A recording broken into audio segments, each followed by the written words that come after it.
Villains episode 1ல என்ன நடக்குது பார்க்கலாம். அதுக்கு முன்னாடி நம்ம சேனலை சப்ஸ்கிரைப் பண்ணாங்க, சப்ஸ்கிரைப் பண்ணிக்கோங்க. கூடவே பக்கத்துல இருக்க பெல் ஐக்கானை கிளிக் பண்ணிக்கோங்க. மறக்காம ஒரே ஒரு லைக் போடுங்க. வாங்க இப்ப வீடியோக்குள்ள போகலாம். எடுத்த உடனே 2013ல துறைமுகத்தை காமிக்கிறாங்க. அங்க ஒருத்தன் கேன்டு ஃபுட் டப்பா ஓபன் பண்றான். அதுக்குள்ள ஃபுட் இல்ல, பணம் இருக்குது. பணத்தை எடுத்தவன் செக் பண்றான். ஏன்னா அது ஒரிஜினல் பணம் கிடையாது, டூப்ளிகேட், அதாவது கள்ள நோட்டு. நோட்டெல்லாம் பக்காவா இருக்கு. அங்க ஒரு பொண்ணு இருக்கா இல்லையா, அவதான் இந்த நோட்டை உருவாக்குனது. அவ பேரு ஹான்சு. இப்பதான் இன்னொரு விஷயத்த காமிக்கிறாங்க.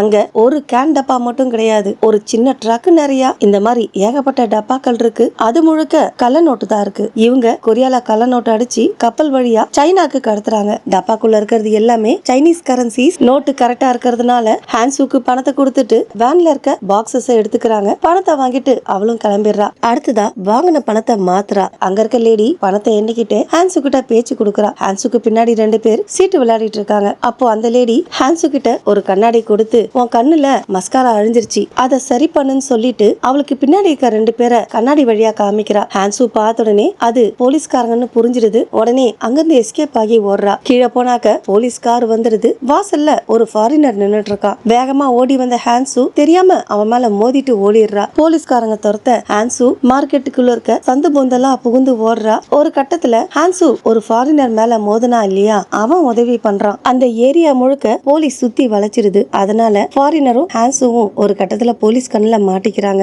இருந்தாலும் அந்த ஃபாரினர் ஹான்சுவை காப்பாத்தி அங்கிருந்து கூட்டிட்டு போயிடுறாரு. கொஞ்ச தூரம் ஓடி போனவங்க தப்பிக்க வழி இல்லாம ஒரு ஹோட்டலுக்குள்ள போறாங்க. உள்ள போனவங்க ஒரு ரூம் எடுத்து தங்குறாங்க. அதுக்குள்ள போலீஸ் அந்த இடத்தையும் கண்டுபிடிச்சு வந்துடுது. அதை பார்த்த அந்த ஃபாரினர் ஹான்சு கிட்ட ஒரு ட்ரெஸ் கொடுத்து, போலீஸ் இங்கே வந்துட்டாங்க, சீக்கிரமா ட்ரெஸ் மாத்திக்கோ, கிளம்பணும்னு சொல்ல, உனக்கு ஏது இந்த ட்ரெஸ்ன்னு அவ கேட்க, இப்ப அதுவா முக்கியம், சீக்கிரமா ரெடி ஆகுன்னு சொல்ல அவனும் ட்ரெஸ் சேஞ்ச் பண்ண போறா. அப்ப அந்த ஃபாரினர் முகத்துல இருந்த மாஸ்க் எடுக்கிறான். பார்த்தாக்க அவன் ஃபாரினரே கிடையாது, கொரியன் தான். அதை பார்த்து அதிர்ச்சியான ஹான்சு, யாரா நீன்னு கேட்க, நானா உன்னோட சேவியர், என்ன நம்பலனா இங்க இருந்து கிளம்பு, உன்னை தடுக்க மாட்டேன்னு சொல்றான். இன்னொரு பக்கம் ஹோட்டலுக்கு வந்த டிடெக்டிவ்ஸ் ஐடி கார்டை காமிச்சு, இப்ப 2 பேர் வந்தாங்களே எந்த ரூம்ல தங்கி இருக்காங்கன்னு கேட்க, ரிசப்ஷனிஸ்டும் 302 ரூம்ல தங்கி இருக்காங்க. சொன்னவ ஸ்பேர் கீயை எடுத்துக்கிட்டு டிடெக்டிவ்ஸ கூப்பிட்டு அந்த ரூமுக்கு போறா. அதே சமயம் இந்த ஃபாரினர் பேரு ஜேவும் ஹான்சுவும் மாடியில இருந்து கீழே இறங்கி வராங்க. இன்னொரு பக்கம் கீழே இருந்து ரிசப்ஷனிஸ்டும் 2 டிடெக்டிவ்ஸும் மேல வராங்க. அவங்கள பார்த்த உடனே ஜே ஹான்சு கிட்ட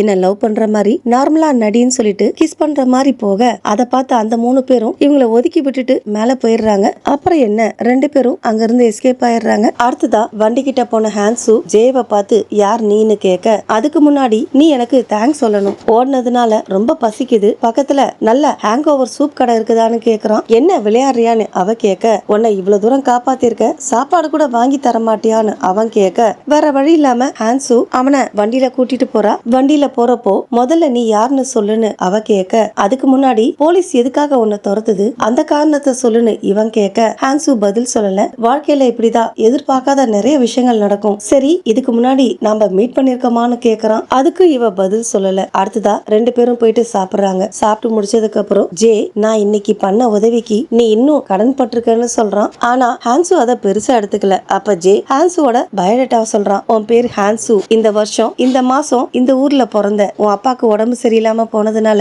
உன் அம்மா உங்க 2 பேரையும் விட்டு போயிட்டாங்க. அதுக்கப்புறம் நீ தான் உங்க அப்பாவை பாத்துக்கிட்ட. உனக்கு 12 வயசு ஆகுறப்போ உன் அப்பா இறந்து போயிட்டாரு. அதை கேட்டு அதிர்ச்சியான ஹான்சு யார் நீன்னு கேட்க, அதுக்கு ஜே, நீ பர்ஃபெக்டா கல் நோட்டு அடிப்பன்னு கேள்விப்பட்ட, உன்னுடைய புகழ் மக்காவு வரைக்கும் பரவி இருக்கு. உன்னை பத்தி தெரிஞ்சுக்கிறதுக்காக 15 நாளைக்கு முன்னாடி கொரியாக்கு வந்தேன். நம்ம 2 பேருக்குள்ளேயும் ஒத்து போனாக்க ஒன்னா வேலை பார்க்கலாம்னு நினைச்சேன். அதனாலதான் உன்னை பத்தின டீடைல்ஸ கலெக்ட் பண்ணேன்னு சொல்றான். நீ தப்பான ஆள்கிட்ட வந்திருக்கன்னு சொல்லிட்டு அவ போக, ஆனா ஜே விடுறதா இல்ல. பின்னாடியே போயிட்டு உன்னோட 18 வயசுல ஜால்ஜின்ன மீட் பண்ண, அதுல இருந்து அவர் உன்னோட ஃபேமிலி ஆயிட்டாரு. அவருக்கு ஒரு பொண்ணு இருக்கா, அவ பேரு ஜியான். கள்ள நோட்டு அடிக்கிறதுல அவரு மாஸ்டர். நீ அவங்கள உன்னோட குடும்பமா ஏத்துக்கிட்டதுனால உன் மாஸ்டர் பட்ட கடனை அடைக்கிறதுக்காக நீ இப்போ நோட்டை அடிச்சிட்டு இருக்க.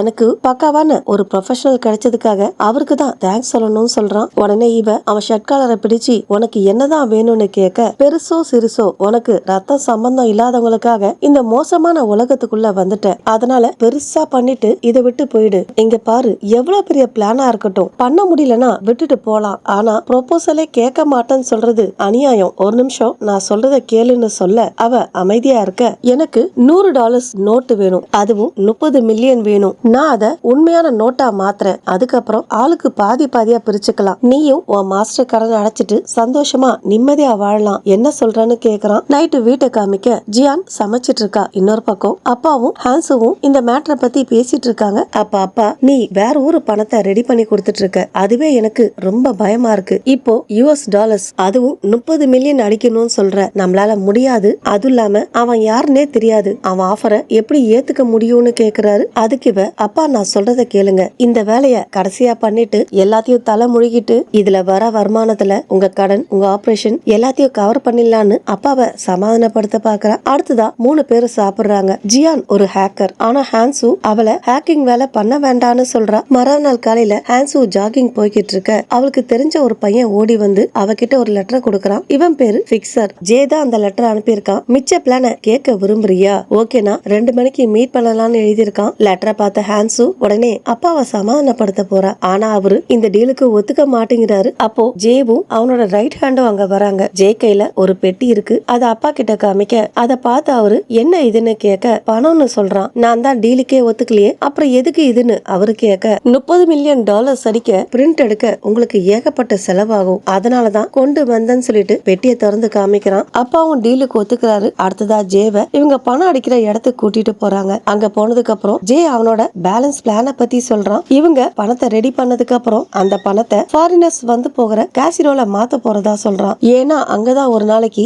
ஏகப்பட்ட ஃபாரினர்ஸ் விளையாட வருவாங்களாம். இவங்களும் ஒரு நாளைக்கு ஈஸியா $40,000 வரைக்கும் மாத்த முடியுமா. அங்க கேஷியரா ஹான்சுவ வேலைக்கு சேர சொல்றான். இவன் மாறு வேஷம் போட்டுக்கிட்டு போய் பணத்தை மாத்துவானா. இந்த மாதிரி பண்றப்போ யாருக்கும் எந்த சந்தேகமும் வராதுன்னு சொல்றான். அவன் பிளான் அப்பாவுக்கும் பிடிச்சு போயிடுது. அப்புறம் என்ன வேலையை ஆரம்பிக்கிறாங்க. இந்த பக்கம் நோட்டை ரெடி பண்ற வேலை போய்கிட்டு இருக்க, இன்னொரு பக்கம் ஜே அவன் சொன்ன கேசினோக்கு போயிட்டு கேசினோ எப்படி இருக்கு, என்ன மாதிரி வேலை பாக்குறாங்கன்னு கவனிக்கிறான். நாட்கள் உருண்டோட நோட்டை அடிச்சு முடிக்கிறாங்க. அடுத்ததா ஹான்சு கேசினோல வேலைக்கு சேர்றா. ஜேவும் மாறுவேஷம் போட்டுக்கிட்டு போய் பணத்தை மாத்துறான். இப்படியே 3 வருஷம் கடந்து ஓடி போயிடுது. இப்போ 2016 ஜே சொன்ன மாதிரியே பணத்தை மாத்தி ஹான்சுக்கு சேர வேண்டிய 50% ஷேரை அவளுக்கு கொடுக்கறான். இந்த 3 வருஷ கேப்ல ஹான்சு ஜேவை விரும்ப ஆரம்பிச்சிட்டா. அடுத்ததா 2 பேரும் சாப்பிட போறாங்க. அப்ப ஹான்சு வேலை முடிஞ்சிருச்சு, மறைஞ்சு போக போறீங்களான்னு கேட்க, மறைஞ்சு போக போறேன்னா இதுக்கப்புறம் நாம பார்க்க மாட்டோம்னு அர்த்தம், ஆனா ஒரு நாள் நான் உன் முன்னாடி வருவேன்னு சொல்றான். நீ அப்படி என்ன பார்க்க வரப்போ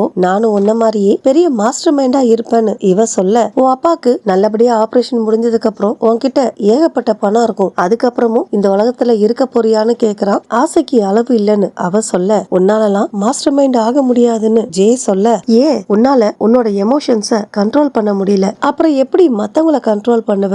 3 வருஷம் கனவு மாதிரி ஓடி போயிடுச்சுன்னு இவ சொல்ல, என் கூட இருந்தது கனவு மாதிரி இருக்கா சொன்ன ஜே சிரிச்சிட்டு, நீ வேலைக்கு அடிக்ட் ஆகல, எனக்கு அடிக்ட் ஆயிருக்கன்னு சொல்றான். நீ எனக்கு வேலை கொடுத்தப்போ உன்னை அடிக்கணும்னு தோணுச்சு, ஆனா இப்போ ரொம்ப வருத்தமா இருக்குன்னு ஹான்சு ஃபீல் பண்ண, அத பார்த்த ஜே அவ பக்கத்துல உட்காந்து, நீ அடுத்தவங்க ஃபீலிங்ஸ புரிஞ்சுக்கிட்டீனா அவங்க அடுத்ததா என்ன பண்ண போறாங்கன்னு ஈஸியா ப்ரெடிக்ட் பண்ண முடியும். அப்படி சொன்னவன் அவ கிட்ட நெருங்கி, அதனாலதான் நீ ஒரு டெக்னீஷியன்னு சொல்றான். ஆக்சுவலா ஹான்சு ஜே கிட்ட வந்த உடனே கிஸ் பண்ண போறான்னு நினைச்சிருப்பா. பட் அவன் பண்ணல. பார்த்தாக்க அவ கழுத்துல இருந்த செயினை சுட்டுட்டு இருப்பான். அத அவகிட்ட காமிக்க அவ வாங்கிக்கிறா. நீ ஏமாறுறவ, மத்தவங்கள உன்னால ஏமாத்த முடியாதுன்னு சொல்றான். ஹான்சு கழுத்துல இருந்து செயினை மட்டும் கழட்டல, அவ கழுத்துல புதுசா ஒரு செயினை போட்டு விட்டுருக்கான். குட் பை கிஃப்டான்னு இவ கேட்க, நம்ம 2 பேரும் ஒன்னா போகலாமான்னு இவன் கேட்க, அப்பாவும் ஜியானும் இருக்காங்க, அவங்க கூட இருக்கிறதா சந்தோஷமா இருக்குன்னு சொல்றா. மறுபடியும் ஜே அவகிட்ட வந்து, நம்ம இதுக்கு முன்னாடி மீட் பண்ணிருக்கோமான்னு கேக்குறான். இந்த கேள்விய அடிக்கடி கேக்குறேன்னு இவ கேட்க,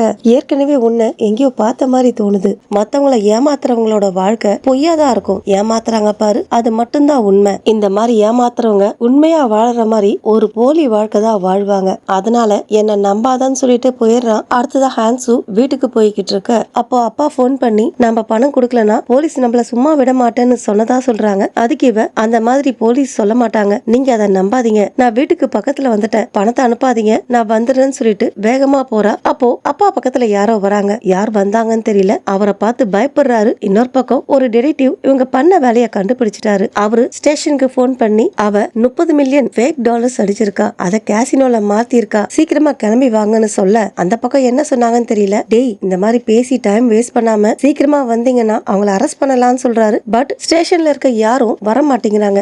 ஏன்னா இவங்களுக்கு மேல இருக்கவங்க இவங்கள போக வேண்டாம்னு தடுக்கிறாங்க. அவங்க சொன்னது கேட்டு இந்த டிடெக்டிவ் கடுப்பாகிறாரு. இன்னொரு பக்கம் ஹான்சு வீட்டுக்கிட்ட போக, அப்ப வீட்டுல இருந்து பணம் இருந்த ட்ரக் வெளியே போகுது. அத பார்த்த உடனே இவ்வளவு ஃபாலோ பண்ணிக்கிட்டு போறா. அந்த வண்டி வண்டியை யார் ஓட்டிட்டு போறாங்கன்னு தெரியல. இன்னொரு பக்கம் அந்த டிடெக்டிவ காமிக்கிறாங்க. அவரு பேரு ஜீட்டே. அவரு ஸ்டேஷன்ல இருக்கவங்க பேசிட்டு இருக்க தூரத்துல ஹான்சு வீடு வெடிக்குது. இன்னொரு பக்கம் ஹான்சுவும் அதை பாத்துறா. இத பார்த்த டிடெக்டிவ் ஹான்சுவும் உடனே அங்க போறாங்க. முதல்ல அங்க போறது ஹான்சு. அங்க ஜியான் அழுதுட்டு இருக்கா. அவளை வெளியே அனுப்பிட்டு இவ அப்பாவை காப்பாத்த உள்ள போறா. அப்போ ஜே உள்ள இருந்து வெளியே வரான். அவனை தடுக்கிறா. ஆனா அவன் இவ கைய உதறி விட்டுட்டு போயிடுறான். அடுத்ததா இவ உள்ள போறா. அதே சமயம் டிடெக்டிவும் அங்க வந்துடுறாரு. ஜே அங்க இருந்து கார்ல போறத அவரும் பாக்குறாரு. இன்னொரு பக்கம் ஹான்சு உள்ள போய் பார்க்க அங்க அப்பா இறந்து கிடக்குறாரு. அடுத்ததா ஹான்சு அழுதுகிட்டே வெளியே வர அவளை ஜீட்டே அரெஸ்ட் பண்றாரு. இன்னொரு பக்கம் ஜேவை காமிக்க ரொம்ப தூரம் போனவன் காரை விட்டு இறங்கி எரியிற வீட்டை பாக்குறான். இன்னொரு பக்கம் பணம் இருந்த ட்ரக்கை எடுத்துட்டு போனான் இல்லையா,